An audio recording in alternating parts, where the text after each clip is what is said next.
The Wonderlic Test has become a staple of the NFL Combine, and it is always very interesting to see how prospective NFL athletes score. And considering some have done extremely well, Ryan Fitzpatrick to name one of them. Harvard guy. Harvard, yes. Others have not fared so well. We're going to take a look. Let's start with the worst. We're going to take a look at the worst scores of prominent athletes on the Wonderlic Test. These are at least the notable players that we see. And we know Morris Claiborne set the bar very low as he scored a 4, first-round pick in the 2012 NFL Draft, the lowest score ever known by an NFL player. Is this like the SATs where you get 4 points for signing your name? Signing your name. Exactly going to say that. I don't think you get any points for putting your name on. If you did, you might have got a 6. Yeah. Right. Frank Gore is also on there, third-round pick from the 2005 NFL Draft. 2016 NFL Draft hasn't even happened.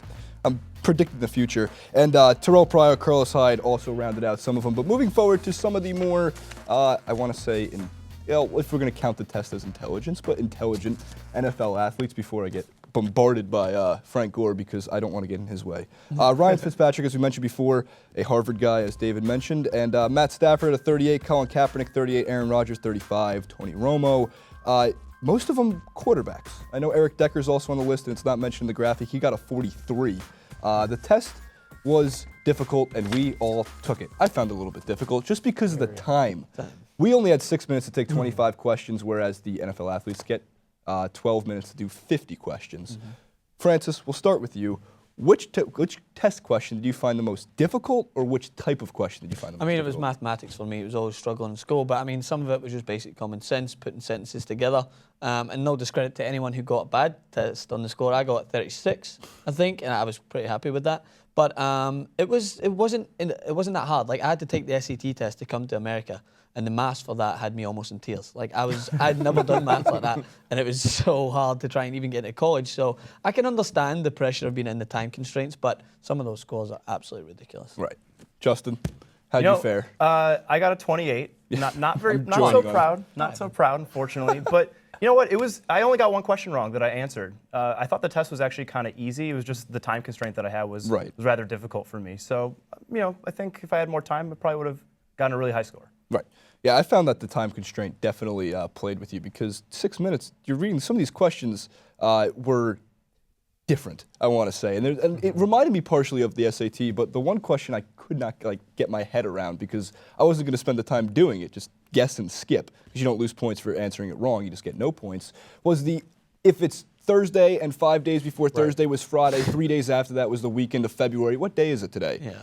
Just pick an answer. Unless Aaron Rodgers has a tongue twister coming into his helmet to call play, I don't really see how that applies. Actually, for quarterbacks, that might have some kind of application. Hopefully they know ahead of time what that play means. Though. Now, David, how did you fare? As the old man on this panel, I think I am double the number of years away from standardized test taking than you guys are. You guys are so young. So that's my built-in excuse. I did a 34. I was really proud of the fact that I didn't get any wrong. I was not proud of the fact that I worked so slowly through this test. So my pacing is clearly wrong. And I think if I took the Stanley Kaplan or Princeton Review Wonderlic prep test, I'd probably do much better in the future. I'm sure there will be one coming out at some point.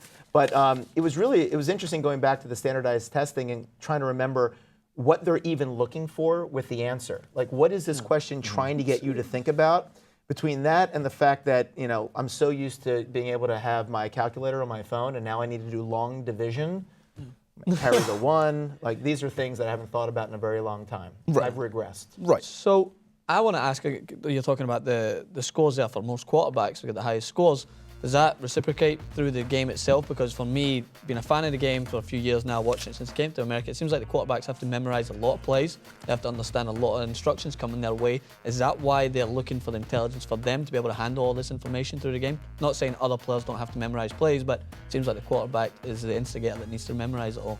According to this, that with a 48 from Ryan Fitzpatrick should be the best play caller in the game, but I don't think there's really that much of a correlation between quarterbacks' score on the Wonderlic Test and how well they play in the NFL. They ought to combine the Wonderlic score. There needs to be some statistician who's normalizing a Wonderlic score with a combine skills test. So you're mixing the mental with the physical to see what's the right mix between those two. I'm happy you mentioned that. John P. Lopez of Sports Illustrated at one point had his he proposed a 26-27-60 rule, which includes 26 in the Wonderlic, at least, 27 college starts, and a 60% pass completion.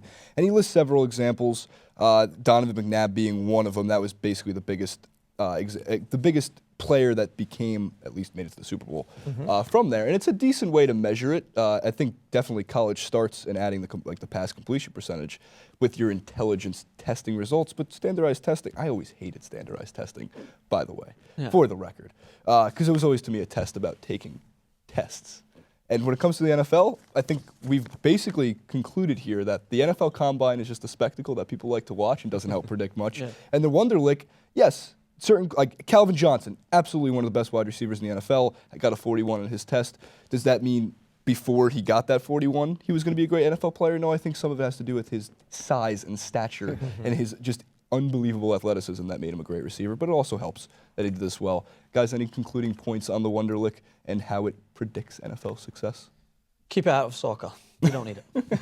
Justin? You know, I'd like to know why you have to put together a sentence.